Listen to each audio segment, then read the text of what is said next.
As the 16-bit era barrels along, I'm finding that the games are getting bigger and more in depth. This means it takes longer to play through them. It's highly unlikely that the year of retro gaming is going to be restricted to 2011, but I'll just keep on keeping on. One of this week's games, Lunar, is a full role-playing game. These things don't just get played overnight. I haven't finished it yet, but I've played enough to get a good enough impression of what the game is like. Lunar: The Silver Star, to give its full title, was released on Sega's Mega CD. And apparently, apart from Sonic CD, this was the highest-selling piece of software on the ill-fated add-on. Back in '93, a lot of people thought that being on CD meant an entire new dimension to video games, but all it really meant was a bit of extra storage. With all of those additional megabytes, Lunar could even have its own theme song.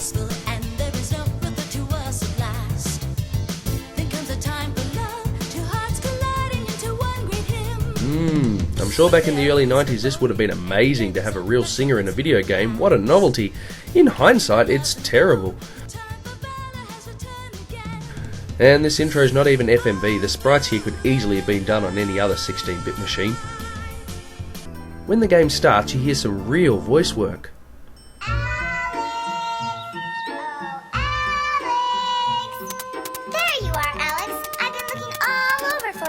It reminds me of that awful acting in King's Quest V, but hey, at least there's voices, that's cool.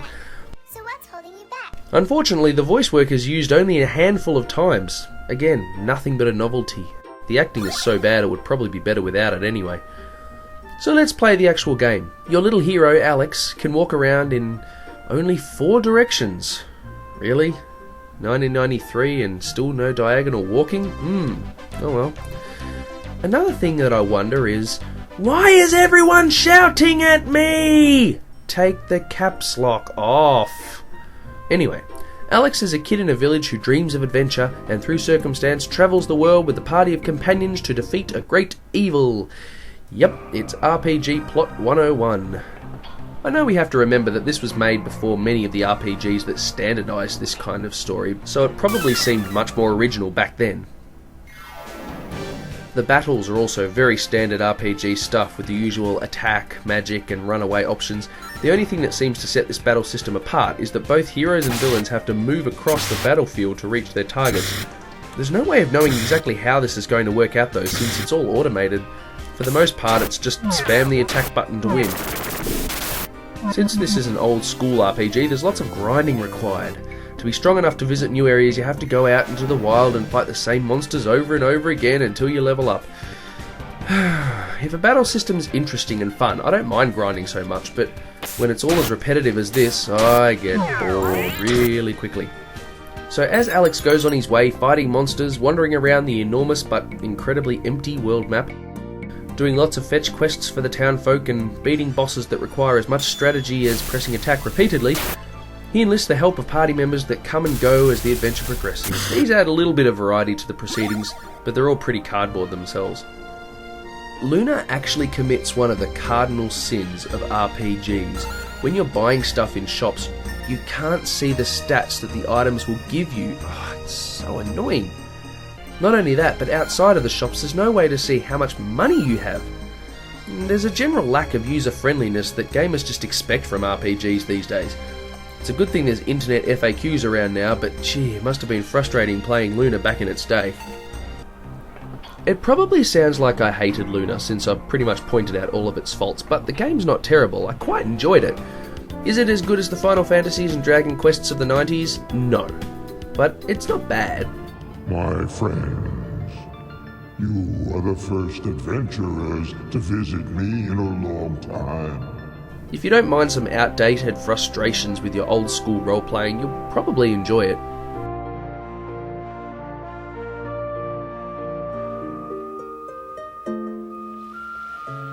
Goodbye, my love.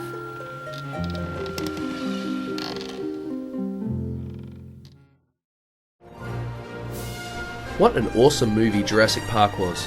Sure, it removed all the intellectual concepts of the book and made it into a big action adventure, but even today, Spielberg's dino pick is still a great watch. Being, in 1993, the biggest film ever created, there were video game adaptations on just about any machine you could imagine. The Mega Drive version was notoriously terrible. I'm not going to touch that with a 10-foot pole. The Super Nintendo one though was actually pretty cool. I can remember renting it 2 or 3 times, and I've since bought my own copy, but over all these years I've never actually managed to finish it, and there's a very simple reason why. In one of the most baffling moves ever, Jurassic Park has no save function and no passwords. Welcome to Jurassic Park. If you want to finish this game, you have to do it in one sitting, which was, and still is, absolutely ridiculous. But, being the year of retro gaming, I'm setting myself up for the challenge. I'm finally going to beat this game once and for all. Bring it on, Dilophosaurs! One of the cool features of Jurassic Park is that you could plug the mouse into controller port 2, and then it could be used for the first person sections of the game. I remember being so happy to have another game to use the mouse with. So yeah, the game is split up into 2 very distinct styles. When you're outside, you'll see Alan Grant running around Jurassic Park from a bird's eye view with his little hat and everything. The other characters contact you via radio, but you never actually see them, so who knows where they actually are. Even Nedry contacts you, and I thought he was, dead. You can pick up different guns to dispose of the dinos that are rampaging around the park. The missiles and the bowlers are the only ones really worth having. The bowlers in particular are awesomely destructive. Ammo can sometimes seem scarce, but if you just stick to those 2 weapons and pick them up wherever you see them, you shouldn't run out. I didn't have much of a problem with ammo this time. One of the biggest quests involves collecting all of the eggs that are scattered around the island, some of them well hidden. You have to collect every egg or you can't finish the game. When Grant heads indoors, things change. Suddenly it's a first-person Wolfenstein kind of game, but with dinosaurs! Yeah, I know, compared to today's first-person games, this is an absolute joke. There's only 2 types of indoor enemies, the raptors and the spitters. They don't pose any threat as long as you keep your distance. Just shoot them from far away and it's sweet. Another thing worth knowing is that the dinos stay dead, so after you've cleared a building and its infestation, you can go back in and pick up all the ammo again without being attacked. The game's music is really pretty good, with some almost Enigma-sounding beats and chilled tunes. It does seem bizarre that John Williams' amazing score wasn't included, but I suppose Ocean would have had to pay all kinds of licensing fees for that. One thing that struck me while playing Jurassic Park this year is that it's not actually that big an island. It's nowhere near as big as I thought it was. Hyrule this ain't. And apart from killing dinosaurs that keep getting in Grant's way, it's ultimately a bunch of fetch quests. Go here and get this item that will allow you to go there and do this, etc, etc. But being that the island is almost completely non-linear, and from the start of the game you can go anywhere, it certainly helps to have a guide. The indoor levels can become particularly confusing if you get lost and aren't following a map. The game doesn't have its own map, which seems almost as crazy as not having any save points.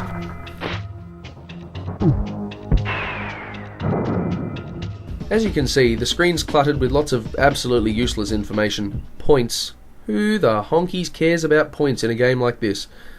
And an enormous and pretty pathetic radar that I don't think I ever used once. I will admit, it's really cool visiting locations you saw in the movie, even if they look completely different, but having to collect everyone's ID cards is really kinda dumb. I mean, why are the ID cards locked away in the first place, and why are important elevators and rooms being closed off, and only unlockable by people who are just supposed to be visiting the park for the day? I know, reading too much into simple gameplay mechanic, but you've got to admit, that's kinda dumb. All up, Jurassic Park isn't as big or as difficult as I remember it to be. The fact that there's infinite continues and effectively infinite ammo means the only tricky part is knowing where to go. This game is made much, much longer than it needs to be due to the insane amount of backtracking you are required to do, back and forth across the park over and over again, and before long you begin to curse Alan Grant and his slow-moving legs. In the later stages of the game, when the dinosaurs are, well, dead, the long treks can be pretty uneventful and dull. So Jurassic Park's great, but it really needs a map system and a save function. Oh, and an ending would be cool too. The ending in this game is insultingly unsatisfying, in that it doesn't even have one. Apart from all that though, it's still a good fun game, even the 3 frame per second indoor levels, and I'm so glad to be able to finally say, I beat Jurassic Park.